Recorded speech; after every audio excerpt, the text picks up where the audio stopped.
Bom dia, como vocês estão? Bom, começando hoje mais um tópico de uma matéria que costuma cair bastante nos vestibulares e vai ser um refresco para a nossa cabeça, porque é uma matéria muito tranquila, muito gostosa até de estudar e de resolver os exercícios. Então, depois de vir de uma batida um pouco pesada, estudando termoquímica, e o que nos espera, que é as soluções. Então, vai ser um divisor de águas aqui para a gente conseguir colocar a cabeça no lugar entre uma coisa e outra. Então, hoje a gente começa a estudar cinética química, que, como o próprio nome já está dizendo, e vocês devem associar do que vocês estudam lá na física, a cinética química ela é responsável por estudar a velocidade com que as reações químicas acontecem. E o melhor, além de estudar a velocidade dessas reações, ela também acha meios de conseguir manipular a velocidade dessas reações. Então, às vezes, uma reação que acontece muito rápido, você não tem nem tempo de fazer um estudo sobre aquela reação. Você tem meios de conseguir deixar ela mais devagar. Agora, uma reação que acontece muito devagar, tem reações que demoram horas para acontecer, reações orgânicas, por exemplo, é até chato, um laboratório de orgânica. E você precisa fazer isso durante o seu expediente da manhã. Você tem 4 horas para fazer essa reação. Então, você também, pela cinética química, você encontra algum jeito de fazer com que essa reação aconteça mais rápido, né? Então, além de estudar a velocidade em si, a grande sacada é que a gente consegue manipular a velocidade dessas reações ao nosso benefício, né? Bom, coloquei aqui exemplos de reações que acontecem muito rápido, muito devagar, e de reações que acontecem de forma com velocidade intermediária. Por exemplo, estamos o tempo todo fazendo uma reação química sem nem mesmo perceber quando a gente respira, né? Ali a transformação do gás oxigênio em dióxido de carbono. O tempo inteiro a gente está fazendo isso e não está nem percebendo, é praticamente instantâneo, né? O nosso corpo mesmo está o tempo todo fazendo inúmeras reações metabólicas. A explosão de uma bomba, por exemplo, né, também leva fração de segundos para acontecer. Aí, se a gente já vai para uma questão um pouco mais intermediária, o tempo que um alimento demora para cozinhar, o tempo que uma vela, né, a parafina da vela, leva para derreter, ou que uma fruta leva para apodrecer. Em compensação, a gente tem um portão de ferro que vai levar anos até enferrujar, né? O ferro ali em contato com o ar atmosférico, com a umidade, com a água da chuva, com o passar do tempo, vai criando essa camada de ferrugem por cima do portão de ferro. Porém, isso leva muito tempo para acontecer. Então, a gente tem reações que acontecem de diversas formas, com diversas velocidades. Na cozinha mesmo, o que a gente tem que possibilita a manipulação dessas velocidades? A panela de pressão, né, que faz o cozimento de algum alimento de uma forma muito mais rápida. A geladeira, que ajuda a gente a conseguir conservar por mais tempo os alimentos. Os portões, né? Hoje existem tintas que tentam impedir a corrosão, esse enferrujamento. Até quem mora em praia, né, ou locais com muita maresia, fazem uso dessas tintas para conseguir preservar esses materiais. Então, é isso que a gente vai pensar daqui para frente. Antes da gente começar a pensar na velocidade com que as reações acontecem, a gente também tem que se preocupar em pensar como essas reações acontecem. E um fato que é primordial para que uma reação aconteça é que as moléculas dos reagentes se choquem, né? Sem choque, não tem reação. A gente sabe que pela definição de reação química, a gente tem os reagentes que se transformam em produtos, as ligações, o arranjo e organização dos átomos dos reagentes é modificada formando novas substâncias que não existiam anteriormente. Então, o que a gente tem que fazer para esse rearranjo acontecer? A gente precisa de choque, por isso é chamado de teoria das colisões. Então, para que haja uma reação, é necessário que haja contato entre os reagentes. Além disso, é preciso que haja afinidade entre eles, que eles estejam dispostos a reagir, né? A gente sabe que nem tudo, se você mistura uma coisa com a outra, eles tendem a reagir. Então, é necessário contato, mas também é necessário afinidade. E aí, com esses dois pré-requisitos, a gente consegue chegar à conclusão de que a velocidade de uma reação química depende exclusivamente dos reagentes e do choque que vai acontecer entre essas partículas. Porém, não é tão simples assim, e a velocidade da reação vai depender de alguns outros fatores, como, por exemplo, a frequência entre esses choques. Né? Quanto mais choques acontecerem, a probabilidade da formação do produto é muito maior, então a velocidade da reação, a velocidade da formação desses produtos também vai ser. A energia entre os choques, essa energia é o suficiente para romper a ligação e criar uma nova, né? E o primordial é que a geometria desse choque precisa ser uma geometria adequada. Eles precisam se chocar de modo que todos os átomos se encostem, né, se aglomerem. Então, não é simplesmente se chocar, e sim se chocar da forma correta. Né? Coloquei aqui 3 casos de choques que não geram produto formado, não contribuem para o aumento da concentração dos produtos. Né? Aqui, dessas formas, a gente não tem a formação do ácido iodídrico, porque a gente não tem o contato do hidrogênio com o cloro de forma efetiva. Esse intermediário que foi formado aqui entre uma coisa e outra, ele nem é mais reagente, mas ele ainda não se transformou nos produtos. Esse aglomerado de átomos, no momento exato do choque, é chamado de complexo ativado. E esse complexo ativado, ele possui altíssima energia, porque nesse momento, esses elementos estão excedendo a regra do octeto. Né? O hidrogênio que só pode fazer uma ligação, o iodo que só pode fazer uma ligação, está fazendo mais de uma. Né? Então, a gente eleva muito a energia desse complexo ativado. Então, rapidamente ele se desfaz, formando os produtos. Se a gente for expressar isso graficamente, e cai em muitas questões de gráfico nessa matéria, a gente vai encontrar um gráfico exatamente igual ao gráfico que a gente tinha quando estudou termoquímica. Né? A gente tem um gráfico de energia, que essa energia nada mais é do que a entalpia, que a gente já tinha estudado, pelo caminho da reação. Então, este morrinho que a gente vê, o reagente para se transformar nos produtos, essa barreira energética, é a chamada energia de ativação, né? A distância do reagente até o pico do gráfico. Energia de ativação é a energia mínima necessária que os reagentes precisam absorver para conseguir se transformar nos produtos. E quando a gente chega exatamente no pico do gráfico, é quando a gente tem a formação do complexo ativado. É o momento exato do choque. E aí, logo depois da formação do complexo ativado, a energia começa a ser liberada, formando os produtos. Então, continua sendo o mesmo gráfico que a gente já conhecia. O que ele pode te perguntar aqui? Qual a energia de ativação? Do reagente até o pico do gráfico. Qual é o valor do ΔH, a variação da entalpia? Continua sendo a distância do reagente até o produto.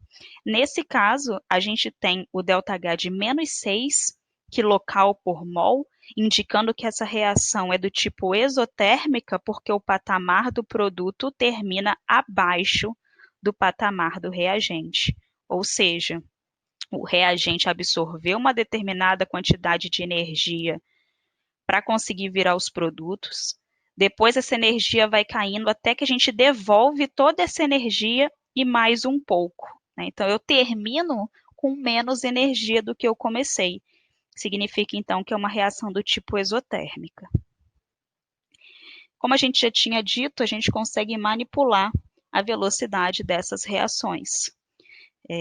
Alguns fatores que conseguem influenciar na velocidade das reações são muito importantes para que um analista consiga fazer essas manipulações. Então, ele pode, com coisas simples, ações simples, influenciar na velocidade. Por exemplo, ele pode mexer na concentração desses reagentes. Quanto maior a concentração, maior vai ser a velocidade dessa reação. Isso acontece porque a gente acabou de falar que a velocidade da reação depende do choque que vai acontecer entre as moléculas dos reagentes.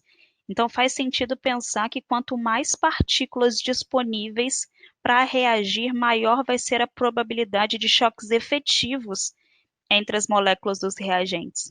Quanto mais moléculas ali dentro daquele recipiente, mais probabilidade a gente vai ter que elas consigam se chocar, né? Se a gente tem poucas partículas disponíveis, elas vão estar tão espaçadas que esse choque vai se tornar mais difícil de acontecer. Alguns exemplos práticos. A gente consegue observar que numa queimada, uma floresta pegando fogo, e quando venta, esse fogo se alastra, é como se a chama fosse alimentada. Isso acontece porque a gente sabe que para uma reação de combustão acontecer, o triângulo do fogo precisa estar satisfeito, onde a gente tem um combustível, o comburente, que é o gás oxigênio presente no ar atmosférico, e a fonte de ignição. Quando venta, a gente leva mais oxigênio, a gente deixa mais oxigênio disponível chegando nessa reação. Então a chama é alimentada. Um outro exemplo é a gente, na nossa região, se a gente deixasse no nosso quintal uma esponja de aço jogada ali por alguns dias, e uma pessoa, no mesmo momento, deixasse uma esponja de aço lá em Angra, jogada no quintal dela, uma pessoa que mora perto da praia. E a gente fosse observando o comportamento dessa esponja de aço, o que a gente iria verificar? Que lá em Angra, essa esponja de aço enferrujaria, né, sofreria corrosão com muito mais facilidade e rapidez. Isso por conta da maior concentração salina no ar, que é a maresia, a maior concentração de umidade relativa no ar, diferente daqui que está longe da praia. Então, se a gente vai em locais de praia, a gente consegue perceber os carros da população sofrem mais com a corrosão, as estruturas metálicas sofrem mais com a corrosão, né? Geladeira, fogão, janelas de casas de praia vão sofrer com muito mais intensidade do que a gente aqui na nossa cidade, né? A temperatura também influencia na velocidade da reação e a gente pode dizer que quanto maior a temperatura, maior a velocidade da reação. Isso acontece porque se a gente for lá na física buscar a definição de temperatura, a gente sabe que temperatura é o grau de agitação das partículas. Com o aumento dessa agitação, ou seja, com o aumento da energia cinética das partículas, elas vão ficar mais agitadas, elas vão se movimentar com muito mais rapidez, e a probabilidade do choque efetivo acontecer é muito maior, né? Com isso, aumentando a velocidade da reação. A gente está tão acostumado com as tecnologias que a gente conhece hoje que a gente não consegue nem imaginar a nossa vida, como seria a nossa vida sem esse tipo de conforto, né? Mas, há algum tempo atrás, e não nem tanto tempo assim, as pessoas não contavam com geladeira em casa, né? Se utilizavam de outras técnicas para conseguir fazer a conservação dos alimentos. Em algum momento da história, alguém se deu ao trabalho de inventar uma geladeira. Por quê, gente? Se a gente for pensar, Um alimento estragando nada mais é do que uma reação química que está acontecendo. Então, se quando a gente aumenta a temperatura, a gente aumenta a velocidade dessa reação, se a gente diminuir a temperatura, a gente também diminui a velocidade com que essa reação acontece, fazendo com que esses alimentos durem por mais tempo. A pressão também consegue interferir na velocidade da reação, e a gente sabe que quanto maior a pressão, maior a velocidade da reação. Por que que isso acontece, gente? A gente sabe que pressão e volume são grandezas inversamente proporcionais. Quanto maior a pressão, menor o volume. Então, se a gente aumenta a pressão e faz com que o volume diminua, a gente vai estar confinando essa quantidade de partículas num volume muito menor. Elas vão ficar mais próximas e aí a probabilidade de se chocarem e esses choques serem efetivos vai ser muito maior. É basicamente o que acontece na panela de pressão. Alguns alimentos, carnes mais duras, feijão que leva muito tempo para cozinhar, a gente só consegue fazer na panela de pressão. Deixei por último a superfície de contato, porque é onde a gente tem mais dificuldade de entendimento. Quanto maior a superfície de contato, maior a velocidade da reação, né? E aí, o que eu quero que você entenda como superfície de contato, maior superfície de contato? É aquele material que esteja mais finamente dividido, né? Por exemplo, nessa primeira foto, a gente tem dois copos com a mesma quantidade de água.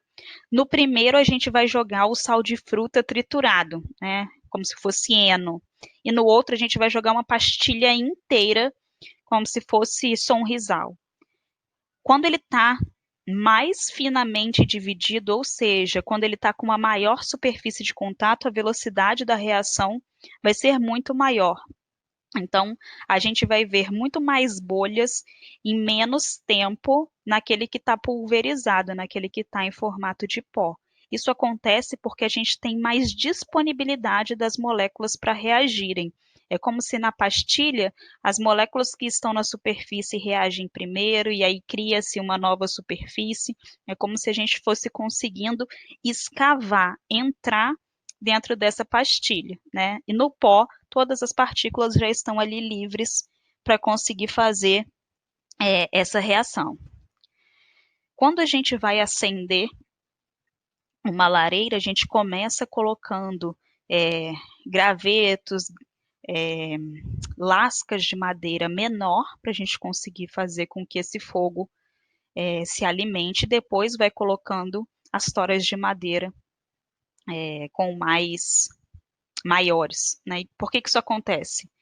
A gente tem também a combustão sendo muito mais fácil de acontecer numa superfície de contato maior, né? Então, folhas, lasca de um tronco de árvore vai conseguir pegar fogo com muito mais rapidez, né? Se a gente for pensar na cozinha também, se a gente compra uma peça de carne inteira e carne moída, a carne inteira vai durar por muito mais tempo do que a carne moída, né? A carne moída tem uma superfície de contato maior, vai fazer com que ela tenha uma velocidade de reação também maior. Presunto, né? Comprar uma peça inteira de presunto e presunto fatiado. Fatiado também vai apodrecer ou ficar, não sei qual palavra que eu posso usar, vai estragar com mais facilidade, né? E diversos outros exemplos, né? Se a gente pega uma batata para cozinhar e coloca ela para cozinhar inteira, e se a gente pica ela em pedacinhos, né? Em pedacinhos, a gente vai ter essa batata cozinhando com muito mais rapidez, tá? Então, toda vez que você pensar em superfície de contato, pense em materiais finamente divididos. Tudo que a gente falou até aqui são coisas fáceis de se fazer e que ajudam muito na hora de você fazer uma reação. Porém, tem reações muito mais difíceis de acontecer que precisam de interferências um pouco mais potentes. E aí que entra o catalisador.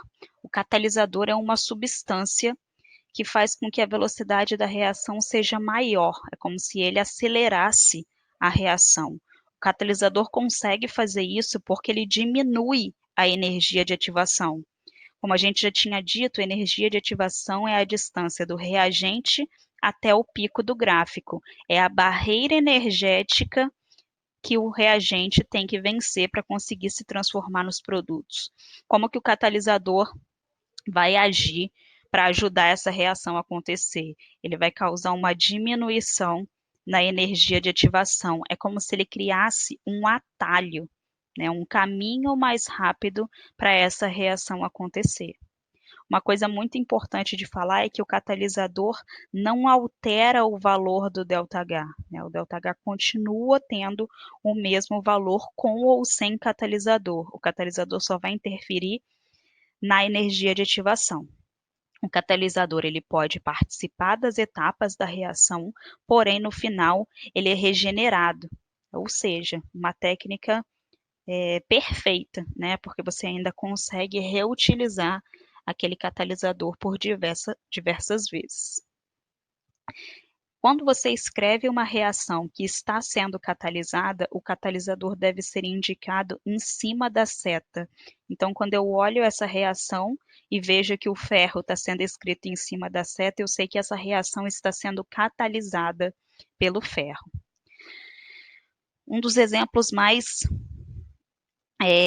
clássicos que a gente tem são as enzimas, né? Enzimas são catalisadores biológicos. As reações metabólicas do nosso organismo se utilizam de enzimas para conseguirem acontecer de forma mais rápida. E a gente sabe que se uma dessas enzimas não está funcionando muito bem, não está sendo produzida na velocidade que deveria, a gente passa mal. Por exemplo, quem não produz lactase suficiente, que é a enzima que faz a degradação da lactose, que é o açúcar do leite.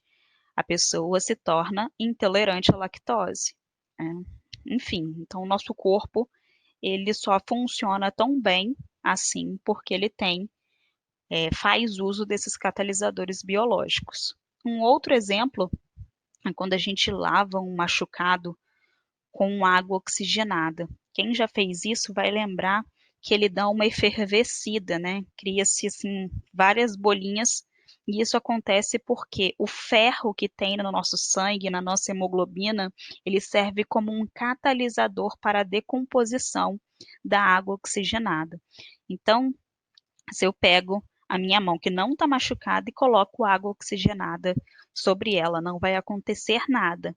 Mas se eu pego aqui o cantinho da minha unha, que eu tirei um bife, e coloco água oxigenada, ao entrar em contato com o sangue, e mais precisamente com o ferro da hemoglobina, vai acontecer a catálise dessa reação e a decomposição vai acontecer com muito mais intensidade e rapidez. A gente sabe que a decomposição da água oxigenada gera gás oxigênio, por isso a gente vê essa efervescência sendo formada. O contrário também existe, né, que são os chamados inibidores. O inibidor, do contrário do catalisador, ele vai aumentar a energia de ativação. Então, vai ser mais difícil atingir esse valor. Então, a reação vai demorar muito mais para acontecer. Frutas como banana, como maçã, elas escurecem muito rápido. Então, quando a gente faz uma salada de fruta, no outro dia, essas frutas já não estão mais tão viçosas assim. Uma tática que a gente usa é colocar a vitamina C, ácido ascórbico, no formato de uma laranja espremida ali junto das outras frutas, por exemplo, né? A vitamina C ela vai servir como um inibidor e vai atrasar um pouco o escurecimento e a oxidação da maçã e da banana. Vocês ainda são muito novas, ainda têm a pele muito boa, mas quando vocês tiverem a minha idade, vocês vão começar a se preocupar com isso e vão começar a usar antioxidantes. Um dos antioxidantes mais vendidos no mercado e amplamente difundido hoje em dia é a vitamina C. A gente, além de ser indicado tomar vitamina C como uma suplementação e também pelos alimentos, a gente passa vitamina C no rosto, né? Ela age aí como um inibidor para os radicais livres e para o envelhecimento precoce. Bom, depois de tanto blá blá blá aqui de teoria, vamos fazer um pouquinho de conta, né, gente? Eu acho que é a primeira fórmula que a gente aprende na vida, talvez a segunda. Eu acho que densidade a gente aprende primeiro. E logo depois a gente aprende a fórmula da velocidade média e fica iludido que física é uma matéria super fácil, né? A gente se sente maravilhosamente bem fazendo cálculo de velocidade média, mas mal sabe o que espera para a gente depois disso, né? Na física, e a fórmula famosíssima aí que a gente aprende tão cedo, de velocidade média igual a variação do espaço sobre a variação do tempo. Na química, não faz sentido a gente calcular a velocidade média se preocupando com a variação do espaço, né? Na química, não faz sentido a gente pensar que o carro saiu do ponto A e chegou até o ponto B em tanto tempo, em tal velocidade. Na química, faz sentido a gente pensar na quantidade, na variação da quantidade de reagente que a gente tinha ou na quantidade de produto que está sendo formado a partir desse reagente. Então, de uma fórmula na química, a gente consegue reescrever várias outras fórmulas. A gente pode escrever que velocidade média é a variação da concentração sobre a variação do tempo. Que concentração é essa, gente? Pode ser mol por litro, pode ser grama por litro. A gente vai estudar diversos tipos de concentração. A gente também pode dizer que velocidade média pode ser a variação da massa sobre a variação do tempo, a variação do número de mols sobre a variação do tempo.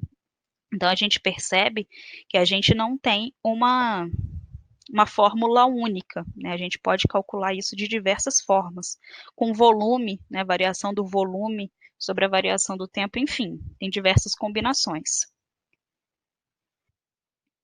Então, a gente pode pensar que cada fórmula pode ser utilizada num exercício. Isso também leva a gente a pensar que a gente também não tem uma unidade específica no SI, né? Como na velocidade média da física, a gente tem o costume de usar quilômetros por hora, metros por segundo, né? Aqui tudo vai depender de que tipo de fórmula a gente vai usar naquele momento e de que tipo de unidade o exercício está pedindo. Então, não tem unidade no SI. Vocês aqui vão ter que ficar bem ligados na hora de ler o enunciado e saber qual é a unidade para ser utilizada naquele momento, se você vai ter que transformar alguma coisa, né? Por exemplo, nessa tabela aqui a gente tem a molaridade mol por litro e o tempo em minuto. Então, nesse caso, a gente tem a resposta em mol por litro por minuto. Então, poderia ser grama por hora, poderia ser mol por dia, né? Tudo depende do que você tiver que fazer para satisfazer o enunciado, né? O comando da questão. Então, na química, medir a velocidade de uma reação significa medir a quantidade de reagente que está desaparecendo ou a quantidade do produto que vai ser formado. Então, o que o exercício vai dar para você é a relação de tempo e de variação de alguma quantidade, vai pedir para você calcular a velocidade média num determinado tempo, né? Um intervalo de tempo. Então, nessa tabela, ele pediu para calcular a velocidade média de 0 a 5 minutos, de 5 a 10 minutos. Então, o enunciado também vai determinar para você qual é o espaço de tempo que você tem que fazer o cálculo, né? Lembrando que o delta vai ser pensado aqui da mesma forma que ele é pensado na física, né? Variação final menos inicial. Então, de 0 a 5 minutos vai ser 20 menos 0, 5 menos 0, né? Sempre o final menos o inicial. E aí a gente consegue fazer o cálculo. Uma coisa muito importante de levar em consideração na hora de fazer o cálculo de velocidade na química é fazer uma análise estequiométrica. O que a gente depende, para fazer essa análise, a gente depende que a reação esteja balanceada, porque o coeficiente estequiométrico, os números que fazem o balanceamento dessa reação, vão dizer muito sobre a reação. Então, primeira coisa é estar sempre com a equação balanceada. Então, o que a gente tem aqui? No mesmo exemplo anterior, a reação de formação da amônia, a gente tem que 1 mol de gás nitrogênio reage com 3 mols de gás hidrogênio, formando 2 mols de gás amônia. E esses valores trazem para a gente o seguinte: a velocidade com que o gás hidrogênio desaparece é 3 vezes maior do que a que o nitrogênio desaparece. A velocidade de formação da amônia é 2 vezes maior do que a velocidade de desaparecimento do nitrogênio. Então, a gente tem essa proporção. Então, se a gente faz o mesmo cálculo que a gente fez aqui anteriormente, e levando esses valores estequiométricos em consideração, a gente descobre que a gente tem o N2 desaparecendo numa velocidade de 2 mol por litro por minuto, que o H2 desaparece numa proporção e velocidade de 6 mol por litro por minuto, e que a amônia aparece numa proporção de 4 mol por litro por minuto, né, mantendo esses valores proporcionais. Qual que é o problema disso? A gente precisa de uma velocidade média total, final, para a reação inteira, né, já que esses valores têm que ser proporcionais. Qual foi a solução que a gente encontrou para isso? Fazer a multiplicação desses valores estequiométricos pelos dados que a gente tem. Então, para chegar num mesmo valor. Então, perceberam que se a gente multiplica o 3 em relação ao H2 e o 2 em relação à amônia, a gente consegue igualar esses valores de velocidade e todos eles ou desaparecem ou aparecem, no caso do NH3, na mesma velocidade de 2 mol por litro por minuto. Então, toda vez que você quiser saber os valores individuais, você consegue, mas se você quiser saber um valor total, você tem que levar o coeficiente estequiométrico em consideração, né? Sempre vai ser o inverso do coeficiente estequiométrico vezes a velocidade média de desaparecimento ou de formação daquela substância.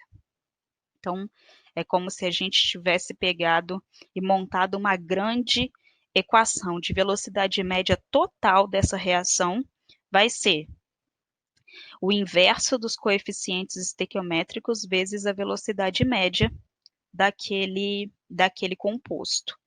Uma coisa que é interessante a gente perceber aqui é que, em relação ao N2 e ao H2, a gente ficou com os sinais negativos.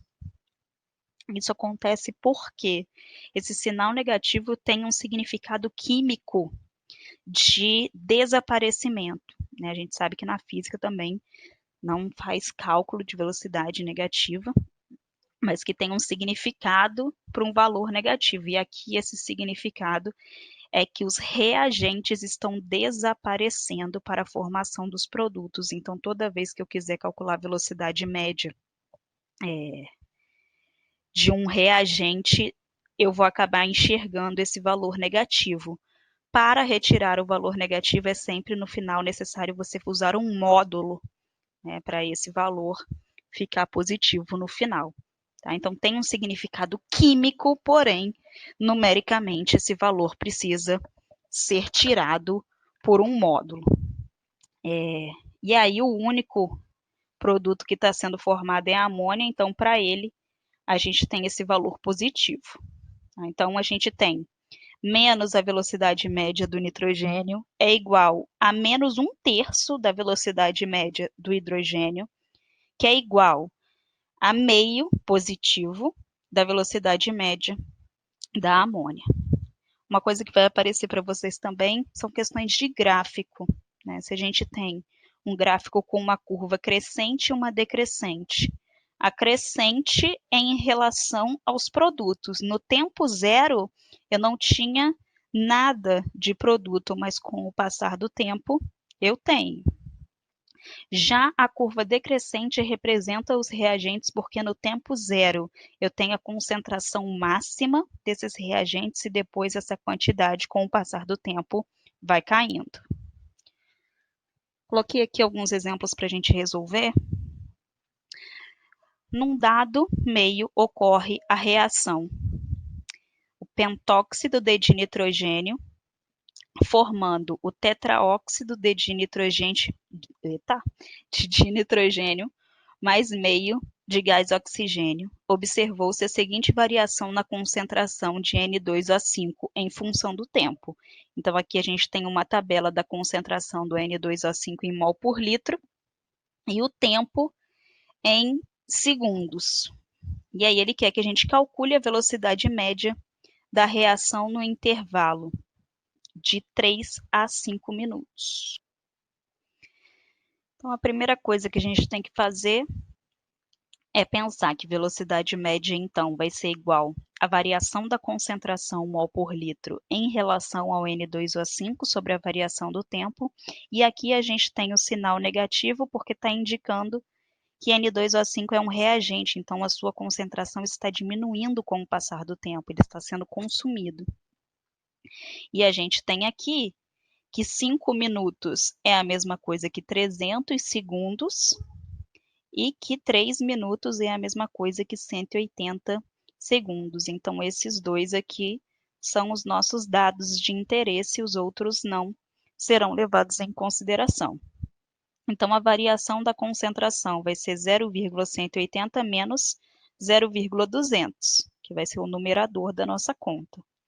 No denominador, a gente vai colocar 300 menos 180, e a gente acha uma resposta, mas a gente tem que tomar cuidado que essa resposta, com os dados da tabela, está saindo em mol por litro por segundo, né? Então, como ele está pedindo de 3 a 5 minutos, a gente tem que fazer esse cálculo.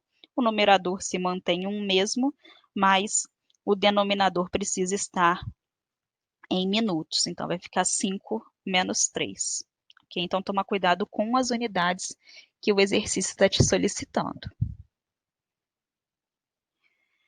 Nessa outra questão, a gente tem a reação balanceada da formação da amônia, e ele está falando para a gente que a velocidade de produção da amônia é de 2 vezes 10 elevado a menos 4 mol por litro por segundo.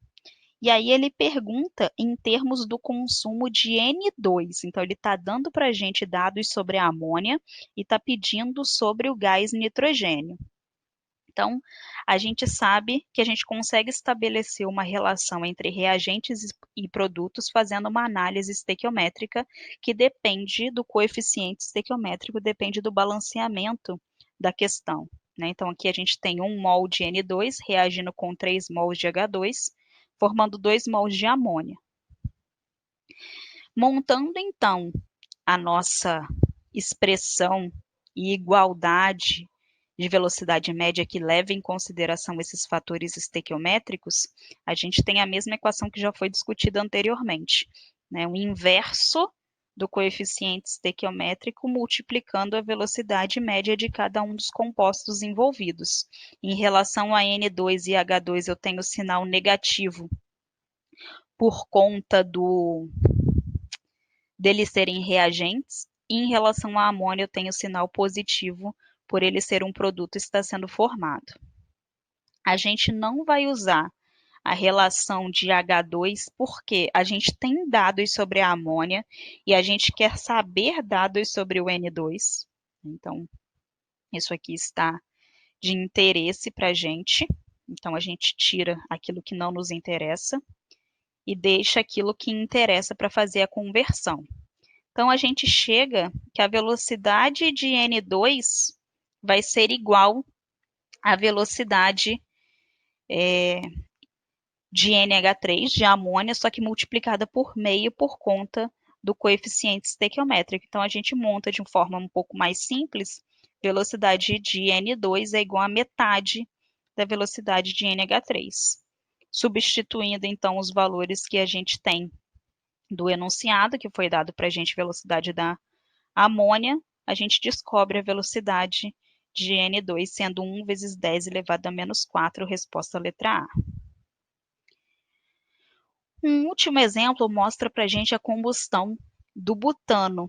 Ele já dá para a gente a reação e já dá para a gente a reação balanceada. E ele fala, se houver um consumo de 4 mols de butano a cada 20 minutos de reação, o número de mols de dióxido de carbono produzido em 1 hora será... Então, a gente tem aqui, pela estequiometria da reação, que 1 mol de butano forma 4 mols de CO2. Então, 4 mols de butano, que é o que ele está solicitando aqui no enunciado, forma quanto de CO2? X. 4 vezes 4, a gente vê que com 4 mols de butano eu tenho a formação de 16 mols de CO2. Se em 20 minutos eu formo 16 mols de CO2, que é o que ele falou aqui, né? Que 4 mols de butano são consumidos em 20 minutos. Então, em relação ao CO2, eu tenho a formação de 16 mols de CO2 a cada 20 minutos. Ele está perguntando, em 1 hora, que são 60 minutos, eu vou conseguir formar 48 mols de CO2. Ok, gente? Matéria bem gostosinha, bem tranquilinha. Façam os exercícios que semana que vem a gente entra numa outra parte da matéria. Beijinho, até semana que vem.